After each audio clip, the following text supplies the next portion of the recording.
It's about a Li Fang system. It's just like a community neighborhood.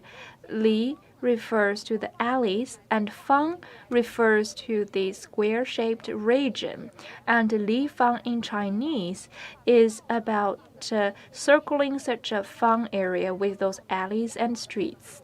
In ancient China, the Li Fang system was used to cut the city into different districts, and then the rulers will find it easier to govern the city. Speaking of Zhengpingfang, it is just one area circled by the alleys, and that area is called Zhengping. It's just like a Zhengping neighborhood. In Zhengpingfang, 3 functional areas were found. The most striking thing is about the western side.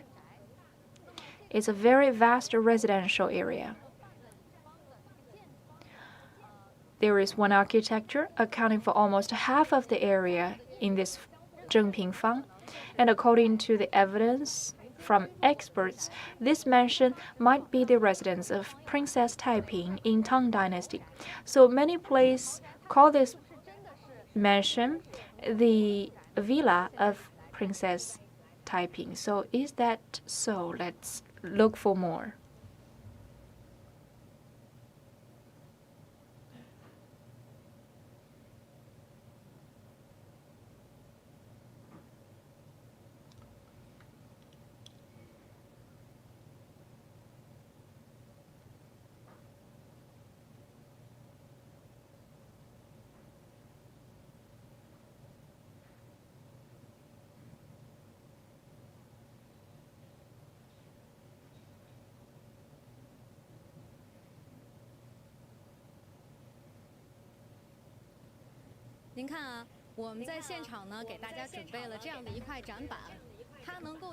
On the side, we have such a board.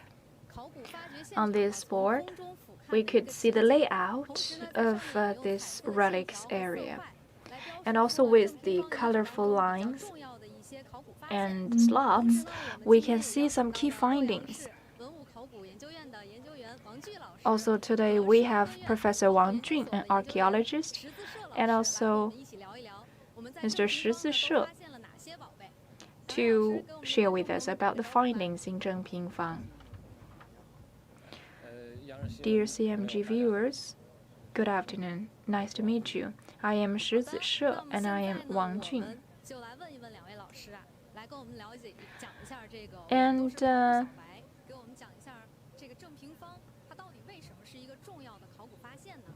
why is Zhengpingfang an important finding? Mr. Wang.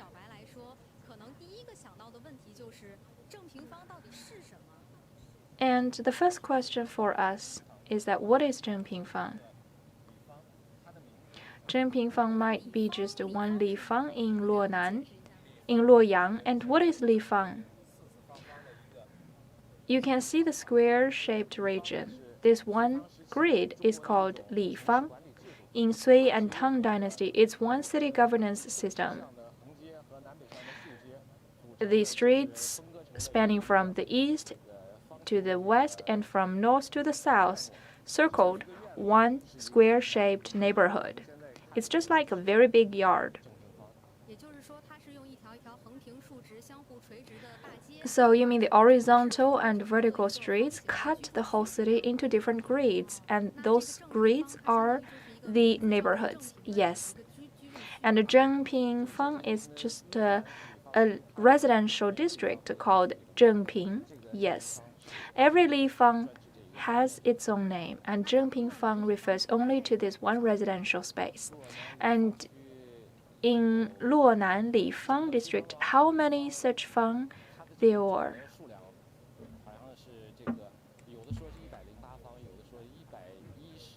Some people say 108. Some people say 118. Because the number changes. There may be some dislocation and relocation of the residence area. Some people have so many square-shaped neighborhoods since even Qing Dynasty.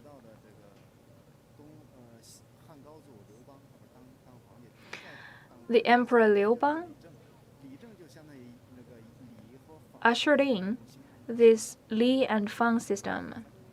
There are some officials called Li Zheng official, and then in Sui and Tang Dynasty, Li Fang has become a very well improved system, and there are over 100 Li Fang in Tang Dynasty in Luoyang city. According to the records, it's 103, and in Northern Song Dynasty there was about 120 Li Fangs according to the record. So the number of Li Fang has always been changing. And what is the feature of Li Fang? How do you govern this square-shaped area? There are walls on the four sides, and also there are some crossroads. And there will be one door for one direction. And at night, there will be curfew, which means the door will be closed at night. And in the morning, the door will be opened towards the crossroad, and people can move. So there are walls circling this Li Fang, and at night, it will be all closed, yes. And usually it's about 300 steps for one side of the Fang. There was stringent management rules for the Li Fang. It is one management way of the population in the cities. A lot of those city affairs offices are actually the site of the Li Fang in ancient China. You just said that the length of each side of the Li Fang is about 300 steps long. And what is the total area for one Li Fang by modern calculation? According to our investigation into Zhengpingfang, usually for every Li Fang, it's about 500 multiplied by another 500 meters. But some Li Fang vary. For example, Zhengpingfang has narrow east to west side. So in Sui Tang dynasties, there are a lot of so many Li Fangs. For example, Ningrenfang, Mingjiaofang, Gongrenfang. Those are well-known Li Fang. They're a little bit narrow. But from the north to the south, it's usually longer. For example, above 500 meters, like 530 meters long. One li equalizes 300 steps. So basically, it's about 450 to 500 meters. That's the basic range. In Tang Dynasty, there are two categories of li, smaller version and the bigger version. But it still equalizes 530 meters in modern era for Dali. So let's take no further time, and let's take a look at the Zhengpingfang and the biggest mansion in this Zhengpingfang. Could you please point at this mansion?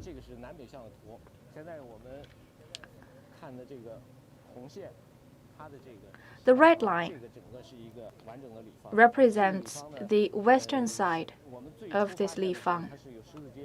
In the beginning, we found the crossroad over here, cutting this Li Fang into southwest part, northwest part, northeastern part, and southeastern part. But there is this wall here closing down the street spanning from the east to the west. So one big yard was encircled. It means that one of the crossroads was closed and forbidden to the outsiders. That shows the royal feature of the owner of that mansion. And this mansion took about half of this fang. What about the green lines? Are those also architectures like shops?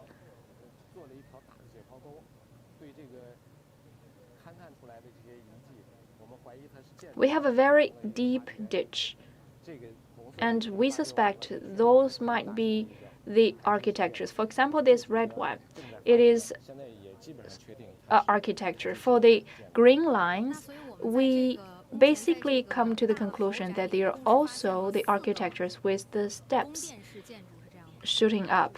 So you mean you found about 4 palace-like architecture within this mentioned area? Yes, those 3 are already investigated, and the red one is concluded. In addition, over this area, we found some other steps. Up until now, we see the axis, and there are several different architectures within this yard.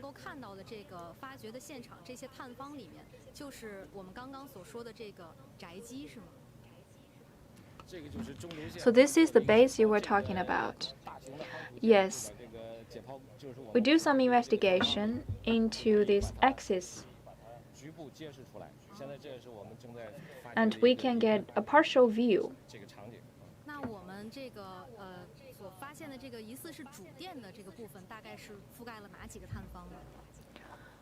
And what about the main architectures?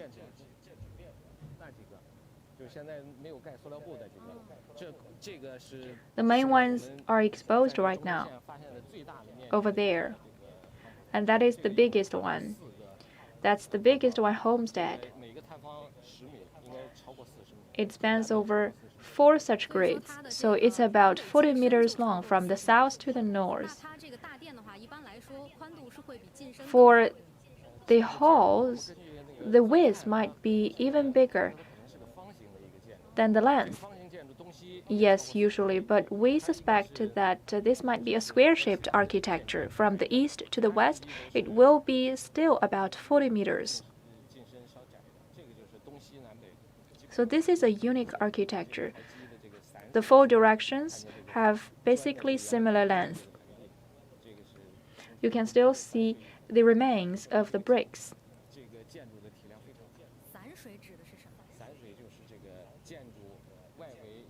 And also you can see the water apron, which indicates that this is a big architecture. So what is the water apron? It's one facility to discharge the water.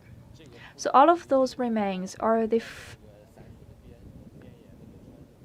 traces of the bricks in Tang Dynasty. Yes, we can see some of the pieces of the bricks. So those tiles and bricks are left from Tang Dynasty. Yes, when the architecture collapsed, the tiles and the bricks at the roof and on the floor fell down. Those are the remains.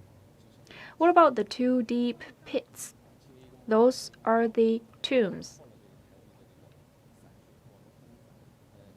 You can see the path leading to the tomb. And from the profile of this passage, we can get some idea about the soil layers.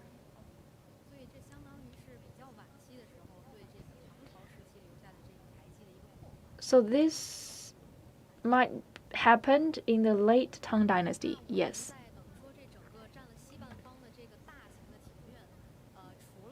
For the big yard in western part of this Fang, we saw some architecture in northwestern part. Those architectures are very big with steps. What about the southern part of this mentioned area?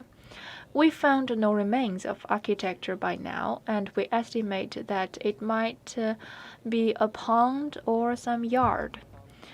We refer to the literature, for example, about Princess Taiping's residence, and we learned that in the southern part of Princess Taiping's residence, it's a pond. So now we found no architecture in southern part of this yard.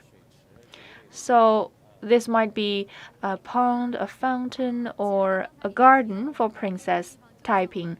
You just mentioned that this place is called Princess Taiping's residence, and based on the evidence, experts have their own speculations. So, Mr. Shi, could you please share more?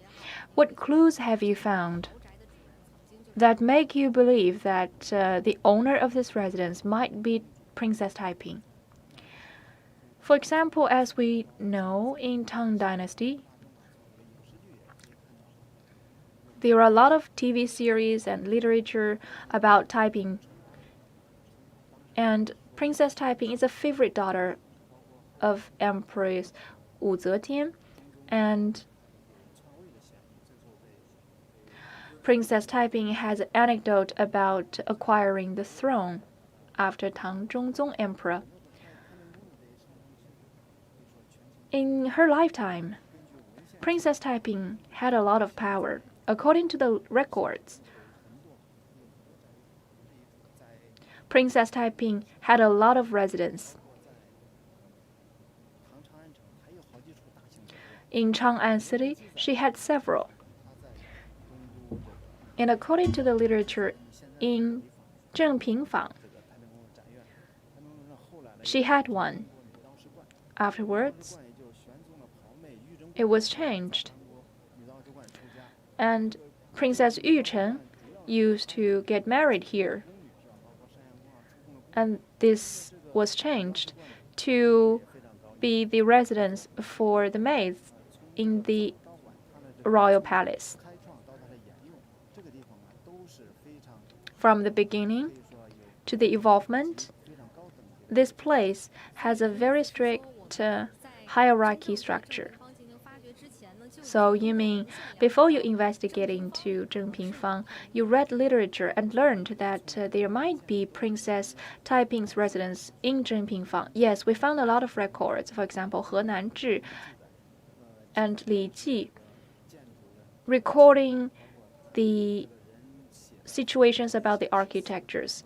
And there are some poems reflecting about this truth that Princess Taiping's residence resides here in this place. And before your archaeological work, do you know that this area is Zhengpingfang? Since 1950s till now, archaeology has about 70 years history in China, and we had a very comprehensive investigation into all the Li Fangs. We learn about the rough positions of the Li Fangs and have accurate records based on the literature. And up until now, we have some assumptions about the positions of the Li Fangs, and they are consistent with the records in history. And we match a lot of the literature, and we determined that in this area,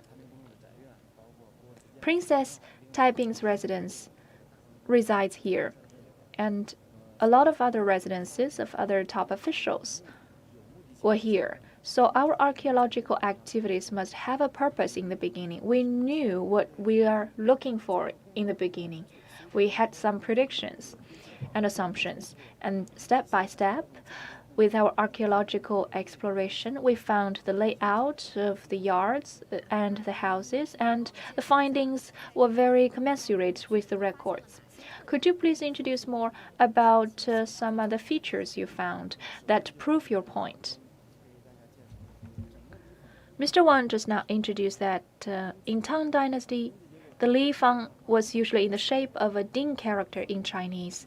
And in western part of this Fang, it is one whole part, and in eastern part, there are two segments. One segment in the north and one in the south. And in the western part of this Zhengpingfang, we found a very big yard. And in the southern part, it's a plaza or maybe a garden. No architecture was identified. And from south to the north, we found an axis in between.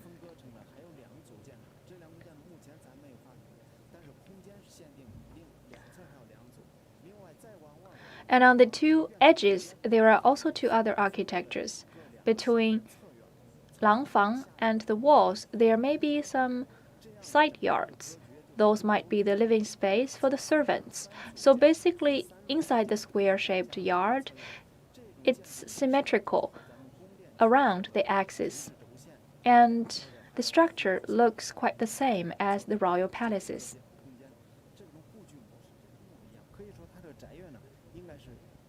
It is fair to say that this yard simulates a palace.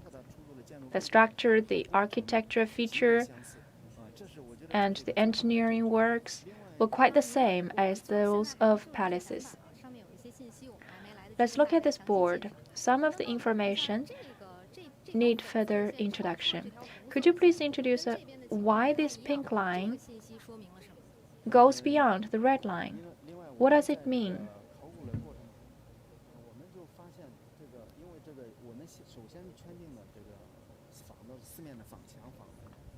We firstly identify the four walls and the doors, so that's represented by the red line. We believe all architecture might be within this Li Fang, but outside the northern wall, we found that the wall goes into the streets outside. So it's like the walls invade into the public streets. Usually there should be very stringent management system of those Li Fang. The emperor forbids such an invasion into the public spaces like the streets. But this yard can go beyond and runs into the streets. So it goes against the system, which shows that the owner of this yard must have a very high position in the royal palace. Because after all, according to the historical rule, it is forbidden. And that further proves the status of Princess Taiping. So her yard can invade the public spaces, which testifies the social class of the owner. Also, you can further check the tomb position and spaces. Usually there are very stringent requirements. How many bricks, what is the area of the yard. There should be very stringent requirements for those officials. In Sui Dynasty, Emperor Yangsu had very high status, and his yard was big. So one entire Li Fang was his personal yard in northern part of Luohe River. But according to some other records, there are some other yards owned by some individuals occupying the area of one entire Li Fang. Some others may take up one half, some others took up 1/4. For a princess to take up about half of the Li Fang, it's about right.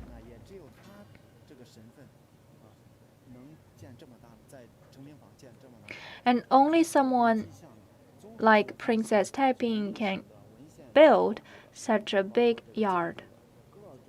So combining all of the evidence, we presume that in the western part of this fang, it's the yard of Princess Taiping. And this is the main hall from where we are standing. Yes, this is the axis. On the two sides of the axis, those might be the living space of the children or relatives of Princess Taiping. And for the side rooms, by the walls, they might be the servants' rooms. And what is the functionality of this palace? If we want to visit Princess Emperor, what is the role of that main hall? Shall we take the guests firstly into the main hall? In palaces, the main hall was usually used for key political activities, and residential rooms are the ones for their living. And on the west side, there are some study rooms for them to take care of their affairs. This place is used for the dining or the activities, and behind that might be the living space of princess, and in the forefront, those might be for receiving guests. Now let's move on to the site of the garden in the south of the yard. We assume that the southern part of this yard will be the garden, because there are some records. The southern part is for leisure. Years ago, in the western part of this place, there was some archaeological exploration, and according to the findings, the river from Luohe flows by, because for a garden to be built, it relies on the water. When they were drilling over there was a drainage system leading towards Zhengpingfang. The water flows south to the southern garden of this Zhengpingfang. Wang Gong has done a lot. So basically, they divert the water from Luohe River to the garden in the south of this residence area. Yes. They drain the water from the southwestern part of Luoyang city and diverted them to this fang for people's daily needs. And according to the archaeological findings in southwestern corner, right next to the western wall of Zhengpingfang, there was such a canal with a width of about 4 meters, and it flows along the wall and then turns to the east.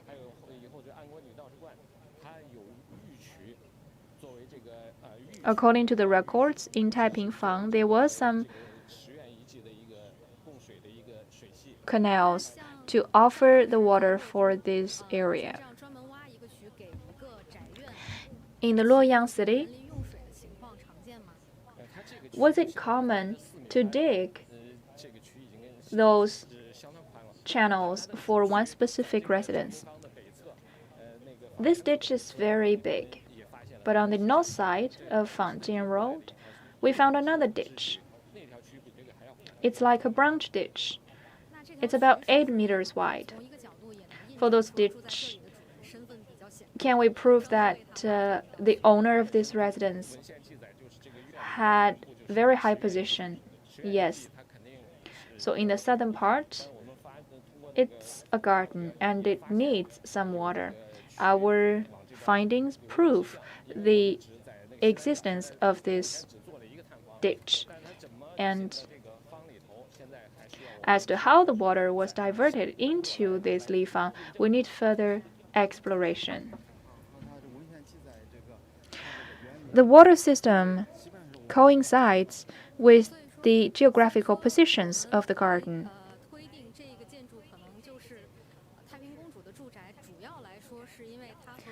So for Princess Taiping's residence, all of the features you found were in line with the records. Yes.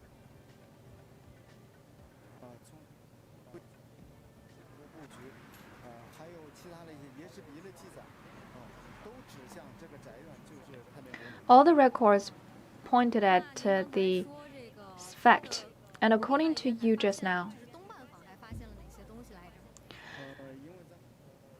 what have you found in the eastern part of this Lifang?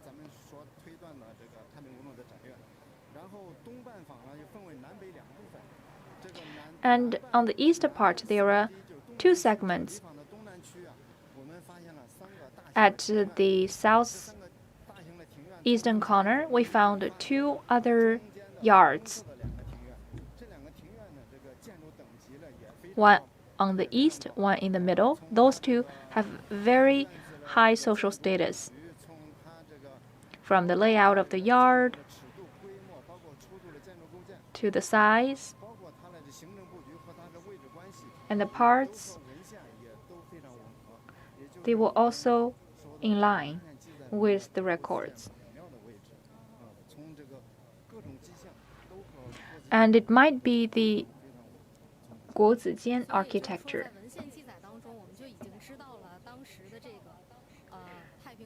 According to the records, we know that there was the Imperial College called Guozijian in eastern part of Princess Taiping's residence.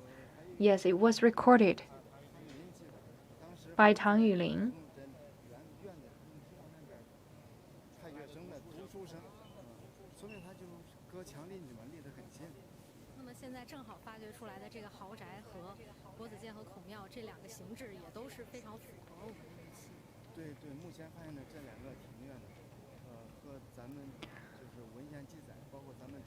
Yes, the Imperial College and the Confucian Temple were the two architectures on the eastern side, and they are in line with the records.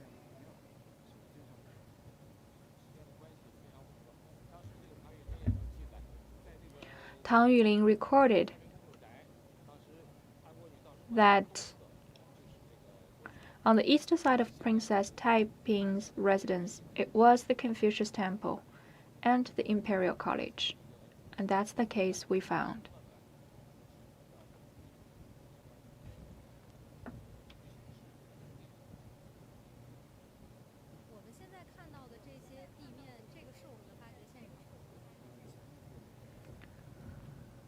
And are all of those the archaeological sites? In front of us, that's the archaeological site. So this is already the gardening area. Are those columns original? No, they are the modern milestones. Zhengpingfang has an area of 250,000 square meters. How many areas have you already discovered? 2,500 square meters is about 1/10 of the total. And those are already investigated areas. Yes, that's the axis.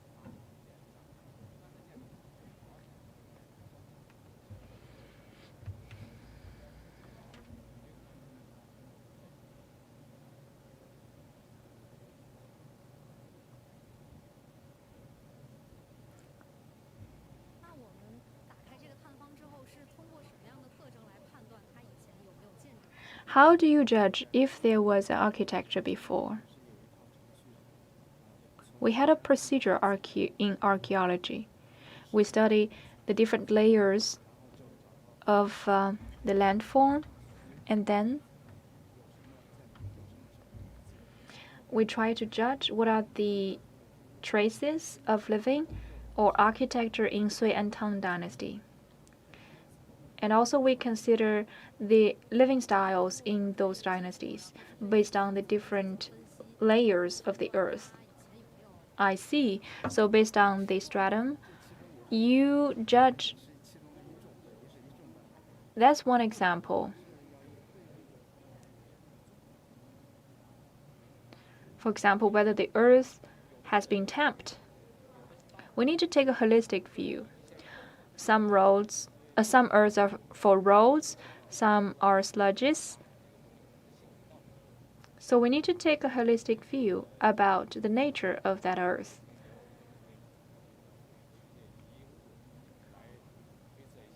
We also may discover some remains and cultural relics from it. So we need to refer to typology. After all, there have been human activities in this place in every dynasty, and for every layer of the earth, they belong to different dynasties. If it's Tang Dynasty, you also need to further divide it into early Tang Dynasty and late Tang Dynasty. We took steps to determine the nature of the architecture and the scale. I see. And for the vast area we just walked by, those were the gardens in the south. Yes. And the road we are walking on, that's the north to south street. So we are stamping on the road, spanning from the north to the east within this Lifang. And what is the width of the street? It's about 10 to 12 meters wide. And in ancient cities, was the street fairly big enough?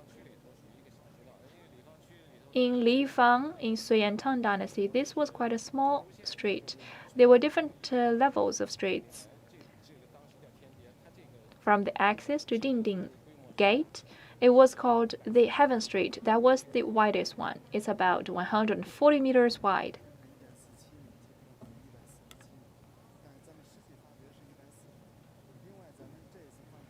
We discovered about 140 meters wide. On the east side of this Zhengpingfang, it leads to Chengfeng. The west leads to Luoyang Gate. The streets we found are about 71 meters wide. That's about 25 bu. On the north, it's about 33 meters wide. It's about 15 bu in ancient China. You could see some proportion between the parameters, for example, 140 to 70.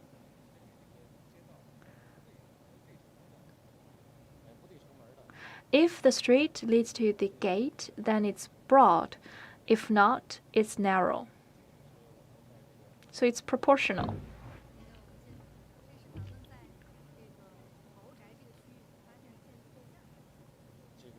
Are those the parts from the architecture?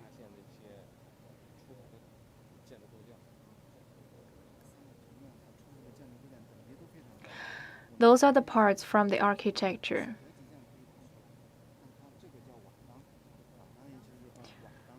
This is a tile. It's the eaves tile. It's on the roof of the architecture. This is the copper tile. This is the eaves tile. You could see the lotus flower pattern on it. We can still find those eaves tiles in many architectures as the patterns engraved.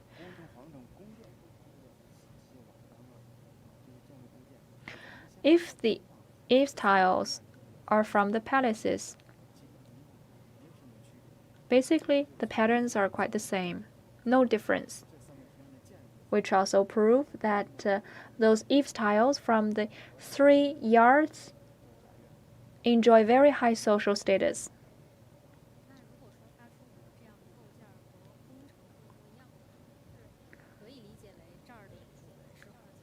Can we conclude that the owner surely belongs to the royal family? Yes, to some degree.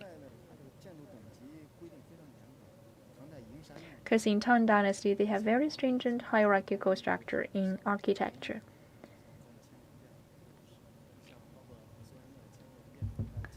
For example, Tianyang Palace. There were about 13 rooms.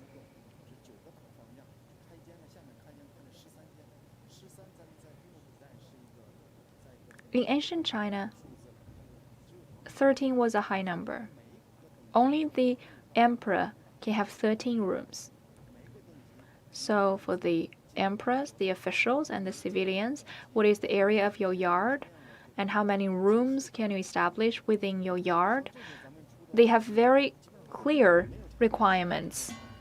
So basically, what we found proved that they are the palace. And the 3 yards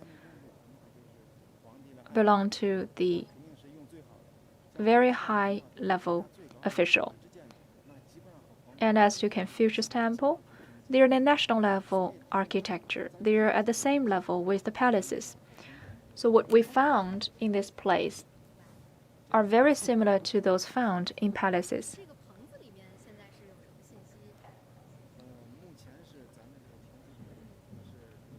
What's inside this greenhouse? We can move in. This is the remains of Nanfang Gate.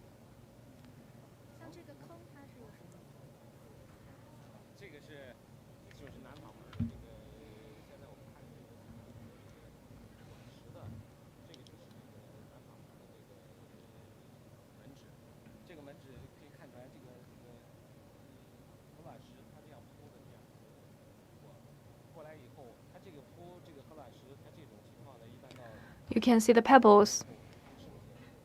In late Tang Dynasty, they were commonly used. In the rainy days, the mud might be floating above the ground, so they pave a lot of pebbles here, and you could see the traces of the wheels. After getting out of this fang, that's the Yonghenmen Street, and you can still see the traces of the vehicles running on it. So these traces were from Tang Dynasty, yes. The pebbles lying up over there. And that's the wall of Lifang. And over there, that's already outside of Lifang. That's the street.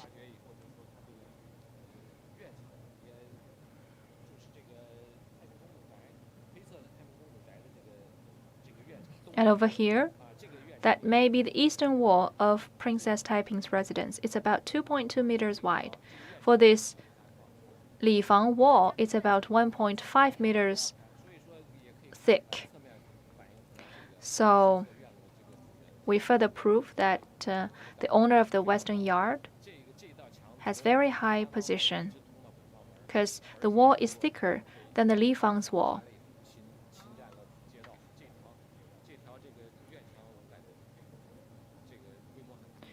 This entire wall runs for 500 meters long.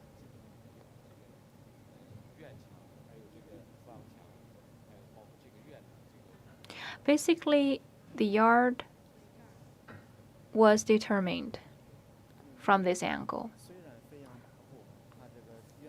Even though Princess Taiping was arrogant, and her wall runs into this street in the north, but on the south, the wall doesn't protrude over the wall of the Lifang because outside the southern wall, it was a big street.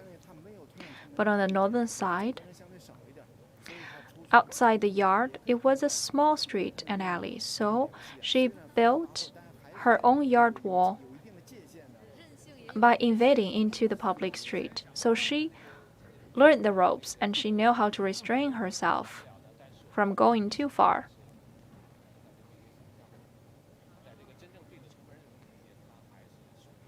But if the wall is opposite to a very big street, she will refrain from going too far.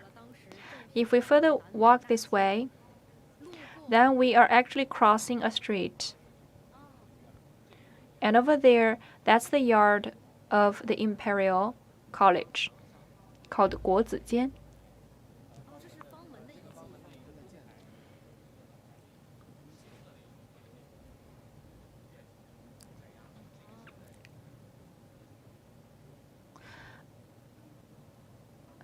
Those are the steps on the east side.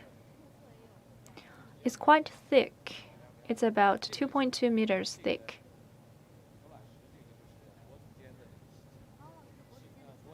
That's the west wall of the Imperial College. You can see the water apron and the pebbles. That wall is about 1.5 meters thick.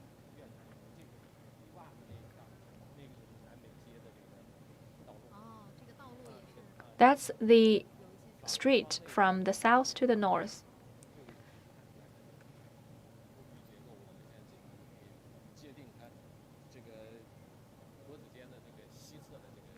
And we can basically identify the positions of the walls.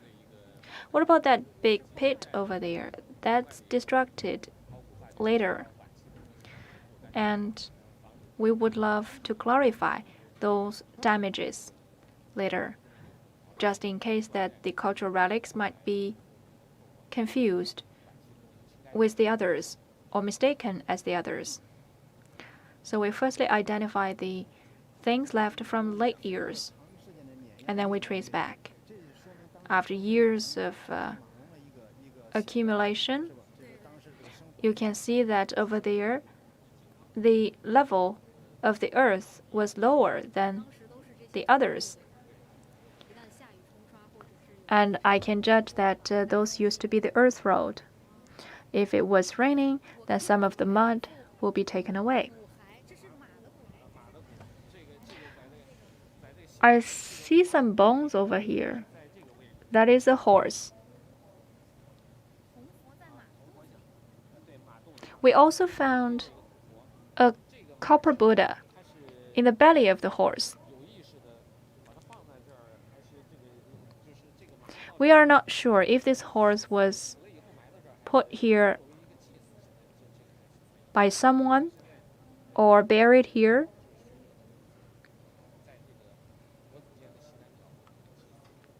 Some people assume that at the southwestern corner of the Imperial College, there might be some rituals happening.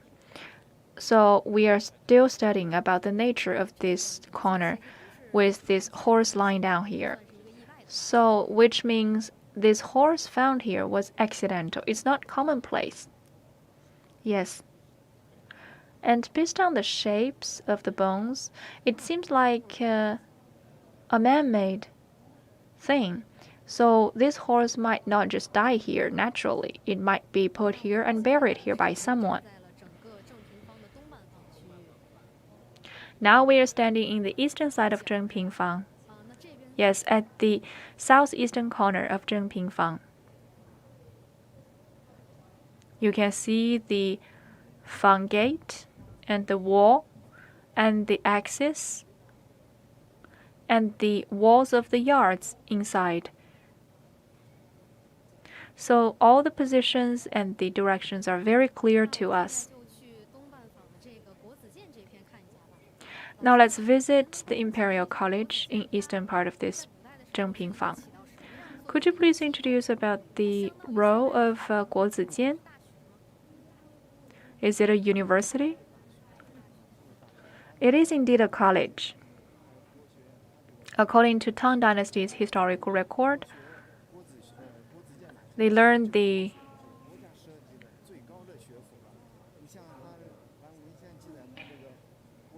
knowledge in Imperial College.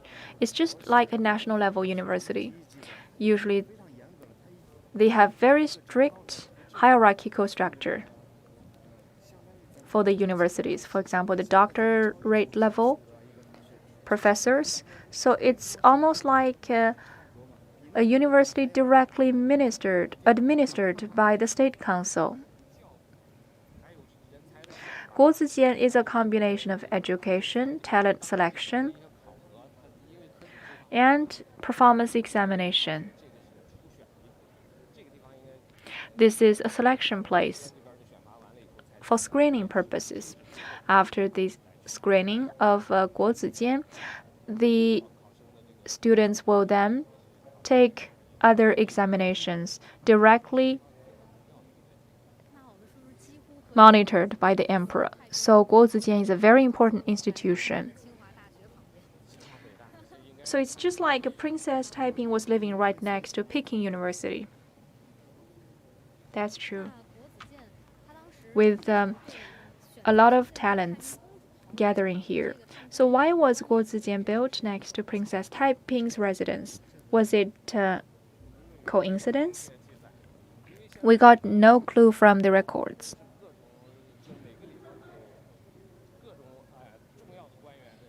In Sui and Tang Dynasty, we found a lot of officials' residents in Lifangs. Some have very high social status. But as to their relationship with Imperial College, we are still not sure. We found Beijing Yi's residence before.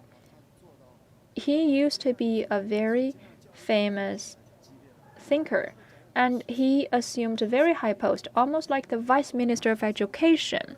But he had only 17 mu of land, but Princess Taiping had half of Lifang. So that's the difference. And those must be the remains of Imperial College. That's the gate, the main gate of Imperial College. And that's the water apron.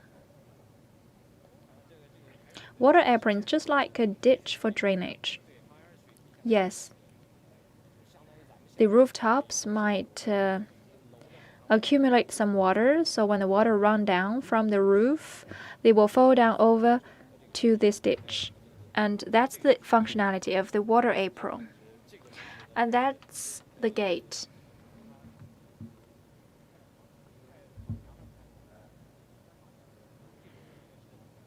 The gate is built into the wall of Lifang. It's quite unique and exceptional. So to open a gate of the Imperial College in the wall of Lifang, it's quite extraordinary. So this is the wall of the Lifang. And the gate is inside this Lifang wall. That's unusual. According to Mr. Wang, Lifang system was strict. To open a door inside the Lifang wall, it's unusual. Even Princess Taiping cannot open the door in Lifang wall. So this must be the behavior of a national government to open this door here in Lifang wall. Judging by the size of the gate, it's 50 meters wide and 11 meters deep. It's a very big gate.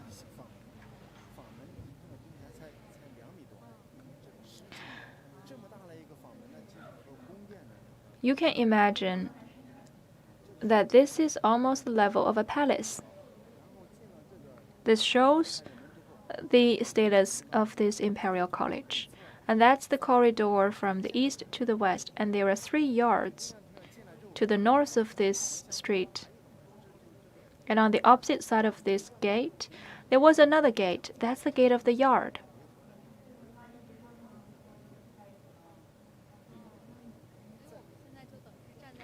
That's the gate number 2.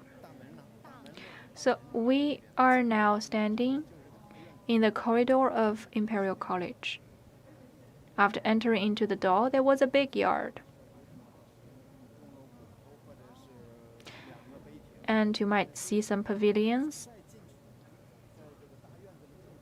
or the stone templates. And over there was such a palace, the main hall for the Imperial College. And the walls circle this yard.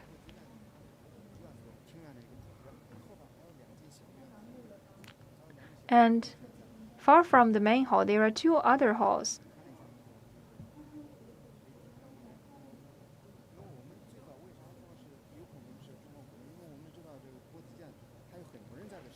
As we know, a lot of people live here. Hundreds of people live in Imperial College, from the professors to the students. So it's common to have those pavilions. Also, in the front of Qianyang Temple, there were such pavilions as well. So you can imagine in Qianyang Palace, there were some pavilions, and it's common for Imperial College to have those pavilions.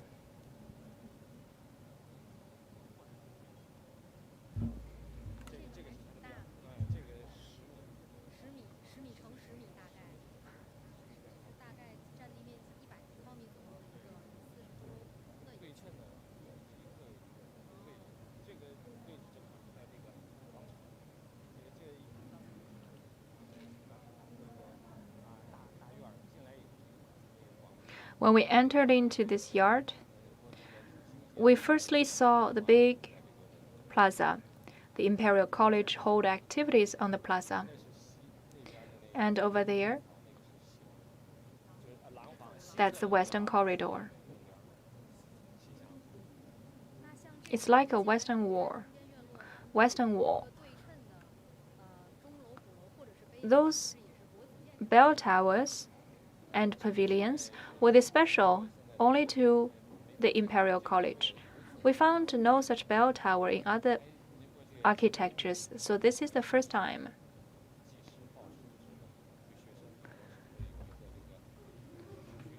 So we assume that maybe the bell towers are put inside the Imperial College to urge the students to study, because they need to know the time.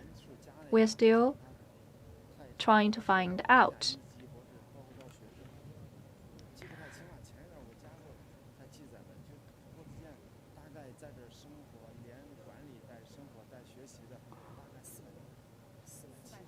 I used to learn that in the Imperial College there lived 400 people. It's a very big place. On the west side, there was a yard for the living of the students. We need to find more. And on the east, there was another yard, the same size from the western yard. That might be the Confucius Temple. I find a very special structure. What is this? This is a brick kiln. Why is there such a kiln inside the Imperial College? When we were excavating, we found several kilns, because in Tang Dynasty, for the architectures, they need to dig some kilns right next to the architecture. They just prepare the tiles and bricks here in the kilns in order to build the architecture. After preparing and making the tiles and other materials, they will just fill this kiln after building the architecture. So this is one of the kilns. So the workers fill those kilns after completing the construction of architecture, and now you dig it again. Yes. We found a lot of kilns in the city. Some kilns are even lining in a long queue. Some are connected. Those kilns were used for burning the bricks and tiles. In the construction phase of the city, they need a lot of construction work. If they prepare the materials from a far distance, that takes a lot of time. So that's why we found a lot of kilns inside the city area. Another record shows that, according to Emperor Tang Xuanzong,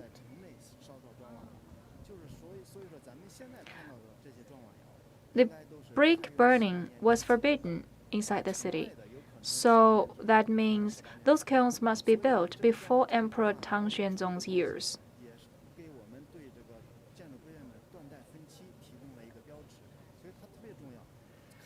Those kilns are very important. They help us to get a clear idea about the years of those construction. These kilns must come from before Kaiyuan 18th year.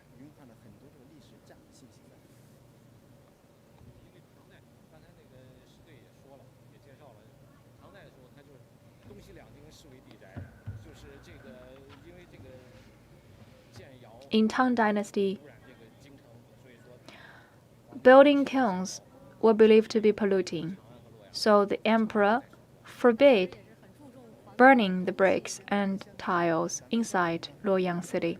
They paid attention to air pollution. Just like now, many factories were relocated to the outskirts. So the emperors consider about environmental pollution and also the destruction to the city outlook.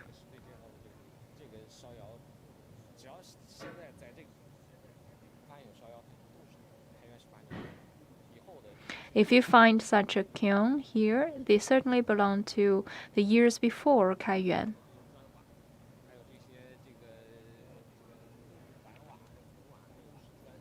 You can find the tiles and bricks. They all came from these kilns. And we can determine that those bricks must be from Tang Dynasty. Yes, we clear them out from the earth.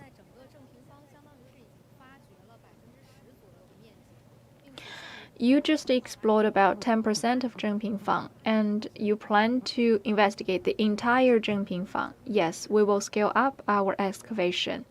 Based on our research topic, we need to clarify the structure inside Lifang and the positions and relationships of those yards. Even though we've made progress, there are some uncertainties left. For example, what is the layout inside the yards? We only get an overview right now, but as to the parameters like the depth and the encircling structure and the separation of the rooms and the proportion between the architectures, we're still unclear. And as to the garden in the south, even though we've done some excavation and we found no significant architecture, but what was the garden like? We still need to do more work. And as to Confucius Temple, we still need to unveil the mysteries. I know that there are 3 yards inside the Imperial College, but there are 2 yards remain to be further explored. And for Weifang, there are 3 parts. In northeastern part, the work was not done yet. And there might be a hotel. So in Tang Dynasty, there was hotel already, yes. Those are national level hotels for receiving guests, just like Beijing Hotel.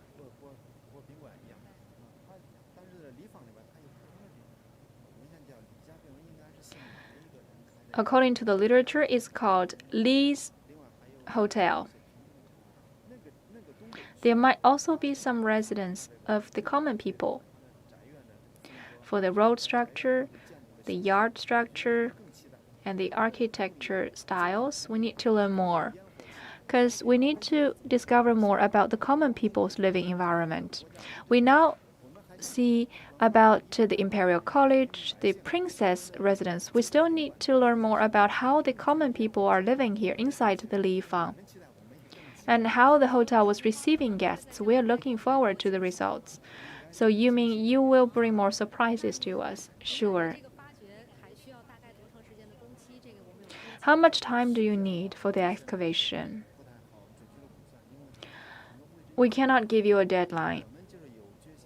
A lot of factors are interwoven. We have the confidence, and we believe we are capable of discovering more about the structure, the layout, the internal correlation, so as to present the whole picture of this Zhengpingfang.